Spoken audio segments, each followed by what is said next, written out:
제 2장.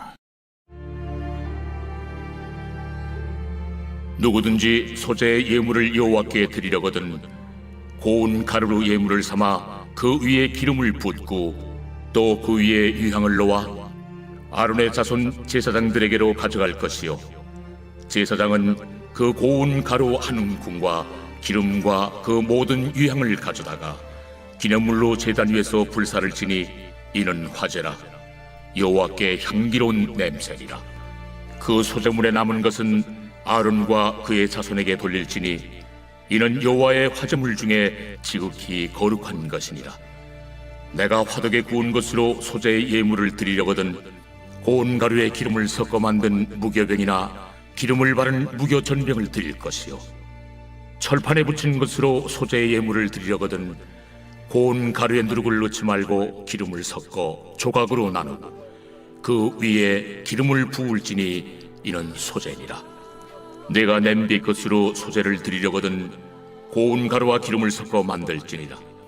너는 이것들로 만든 소재물을 여호와께로 가져다가 제사장에게 줄 것이요, 제사장은 그것을 제단으로 가져가서 그 소재물 중에서 기념할 것을 가져다가 제단 위에서 불사를 지니 이는 화제라. 여호와께 향기로운 냄새니라. 소재물에 남은 것은 아론과 그의 아들들에게 돌릴지니 이는 여호와의 화제물 중에 지극히 거룩한 것이니라. 너희가 여호와께 드리는 모든 소재물에는 누룩을 넣지 말지니 너희가 누룩이나 꿀을 여호와께 화제로 드려 사르지 못할지니라. 처음 익은 것으로는 그것을 여호와께 드릴지나 향기로운 냄새를 위하여는 제단에 올리지 말지며 내 모든 소재물에 소금을 치라. 내 하나님의 언약의 소금을 내 소재에 빼지 못할지니 내 모든 예물에 소금을 드릴지니라. 너는 첫 이삭의 소재를 여호와께 드리거든 첫 이삭을 볶아 지은 것으로 내 소재를 삶되 그 위에 기름을 붓고 그 위에 유향을 더할지니 이는 소재니라. 제사장은 찌은 곡식과 기름을 모든 유향과 함께 기념물로 불사를 지니 이는 여호와께 드리는 화제니라.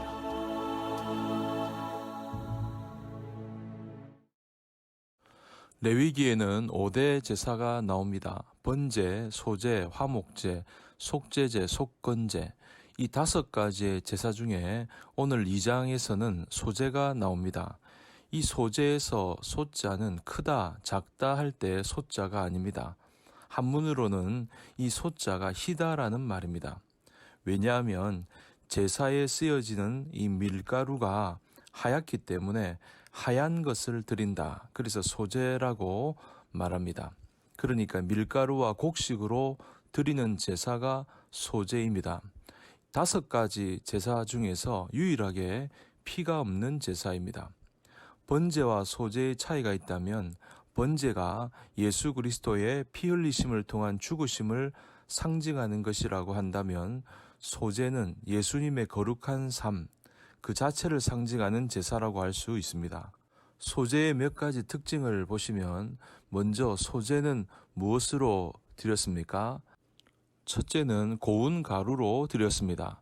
레위기 2장 1절에 보시면 누구든지 소제 예물을 여호와께 드리려거든 고운 가루로 예물을 삼아 그 위에 기름을 붓고 또 그 위에 유향을 놓아.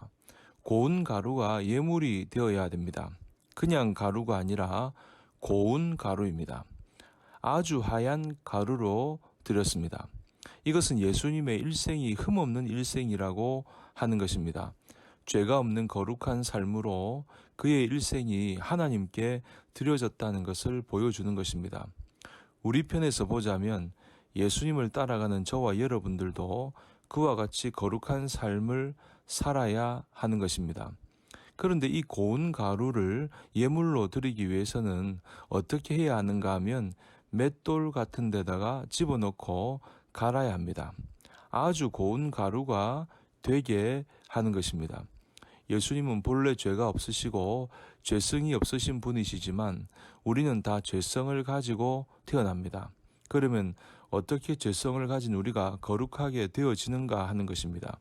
그러니까 하나님은 우리를 거룩하게 하시려고 맷돌을 사용하시는 것을 여러분 알고 계십니까?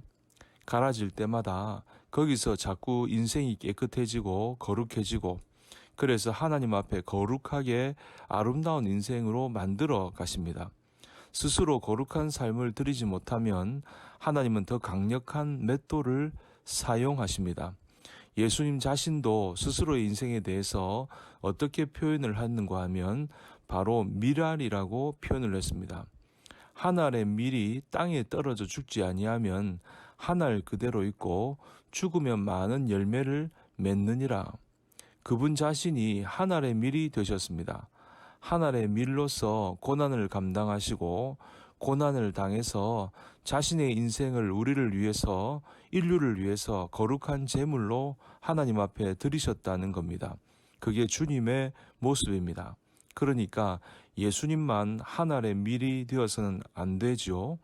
예수님을 따라가는 저와 여러분도 한 알의 밀이 되어야 합니다. 아주 고운 가루가 되셔야 합니다. 그래서 우리의 기도 제목 중에 하나가 흰 가루가 되게 하옵소서, 고운 가루가 되게 하옵소서. 두 번째로 기름과 유향을 섞어 바치는 제사가 바로 소제입니다. 밀가루에다가 기름과 유향을 섞습니다.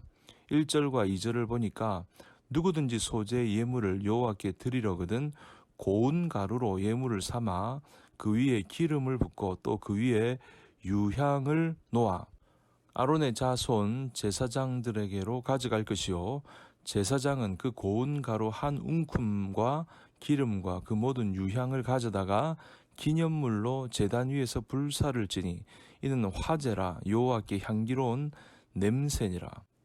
여러분, 뭐가 등장합니까? 기름과 유향이 등장합니다. 기름을 부어라, 유향을 놓아라, 그리고 그것을 기념물로 제단 위에서 불살라라. 기름과 유향, 예수님의 인생과 관련해서 말씀을 드릴 수 있는데요. 예수님의 일생이 성령의 기름 부음 받은 인생을 사시지 않았습니까? 태어나실 때부터 그냥 태어나신 것이 아니라 성령으로 잉태되어 태어나셨습니다.